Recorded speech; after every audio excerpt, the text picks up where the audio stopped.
What's up, guys? Josh Pate here from 24/7 Sports, joined by Steve Wiltfong, National Director of Recruiting. It is the weekly Wiltfong Recruiting Whiparound. Steve, there, right off in the distance, not too far away. We can see it on the horizon. It is early signing day. We got a lot going on, so I want to start where everyone wants us to start every week.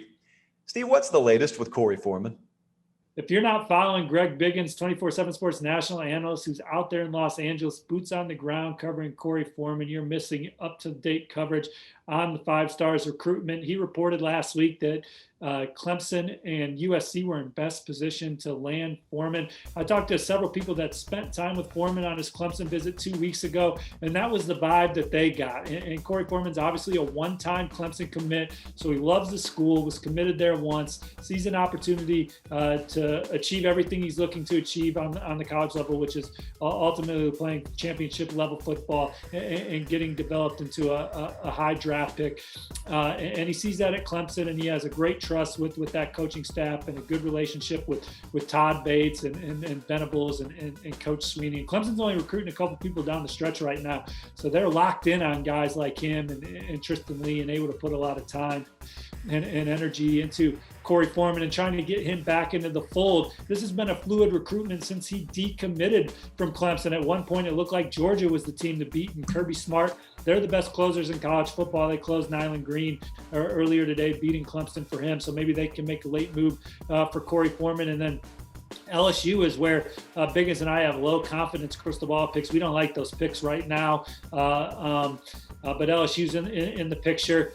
USC, you have the local ties and knowing so many people in the locker room, really getting to know that staff well. Some of the new coaching hires on that side of the defensive side of the ball at USC, making an impression on Korey Foreman. And then they're 4-0, man. They're winning on the field with Foreman, which is something that they needed to do coming into this year because another mediocre season by USC standards wasn't going to be enough to get Foreman in the boat when you're recruiting against championship caliber programs like Clemson. The dark horse in this recruitment is Arizona State.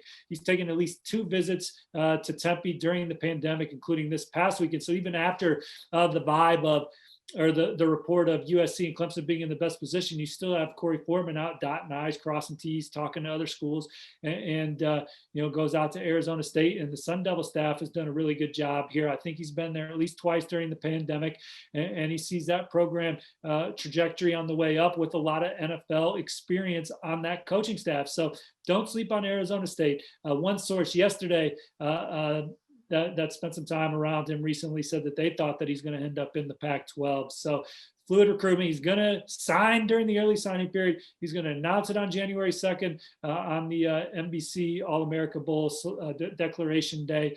And Greg Biggins and I and everybody at 24/7 Sports will keep you abreast of what we're hearing till then. All right, Steve, we got a number of big-time running backs out there on the market right now. Kamar Wheaton is a name that we have spoken about a lot here, Omani Godwin, and also a lot of folks asking right now about Donovan Edwards. So I want you to just go wherever you want to go. Those 3 names, what's the latest?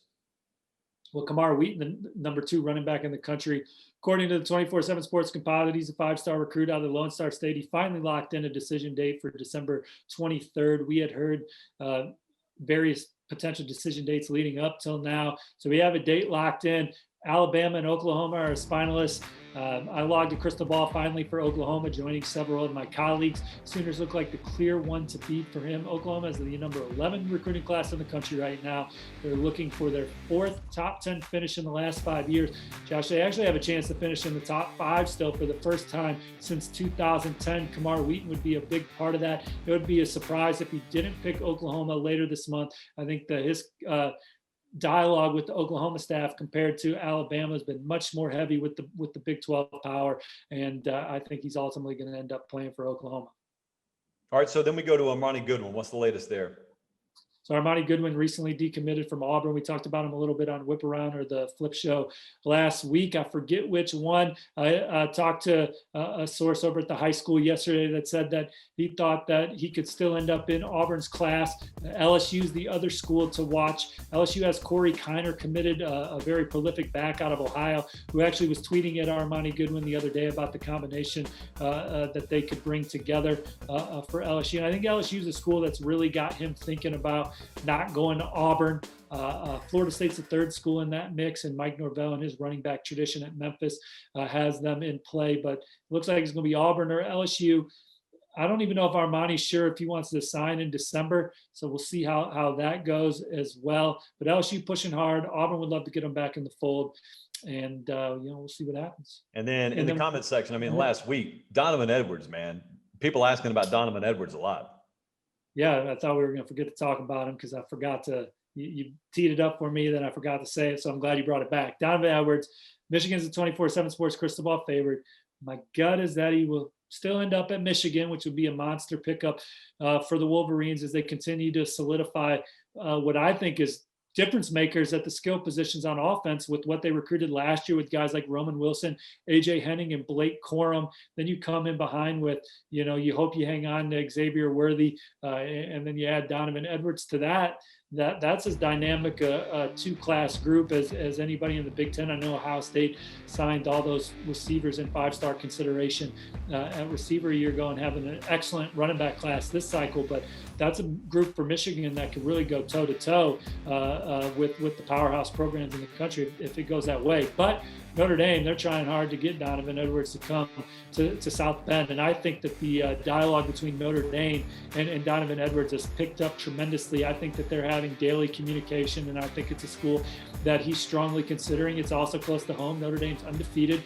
They have a terrific offensive line year in and year out. And I think it's a program that he sees himself having great success in. And he's building a rapport with their running backs coach, Lance Taylor, their offensive coordinator, Tom Rees. And again, they're talking a lot to Notre Dame right now. And Notre Dame, at the very least, is making it very interesting for Donovan Edwards. The Irish have the number 8 class in the country right now. This is one of the better classes Brian Kelly's recruited coming in. We know coming out, Brian Kelly typically maximizes that group a little more than what we even had him ranked. If I were to make a sitcom, Steve, about college football, you and I would star, obviously, but I would have a character obviously playing quarterback by the name of Jackson Dart. And as it turns out, we actually have a quarterback, 4-star out of Utah named Jackson Dart. And I don't want to know about his sitcom potential, but I do want to know what the latest is on his recruitment.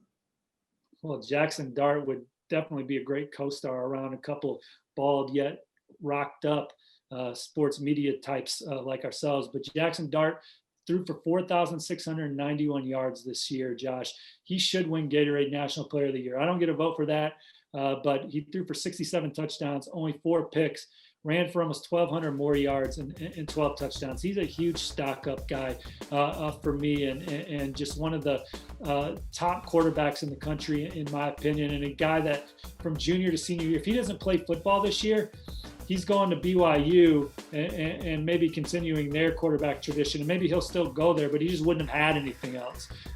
He had a solid junior year where he threw for almost 2,500 yards and 22 touchdowns. But you see, he nearly doubles the yardage, triples the touchdowns, and lowers the interceptions, and then adds the rushes for over 1,000 yards more as a senior than he did as a junior.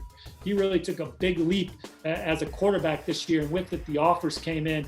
Arizona State, USC, BYU among the schools he's strongly looking at. Talked to a source yesterday that was skeptical that it was going to be Arizona State. He was at USC again over the weekend. He trains in LA. He's visited USC a couple times during the pandemic. I like the way it's going for the Trojans.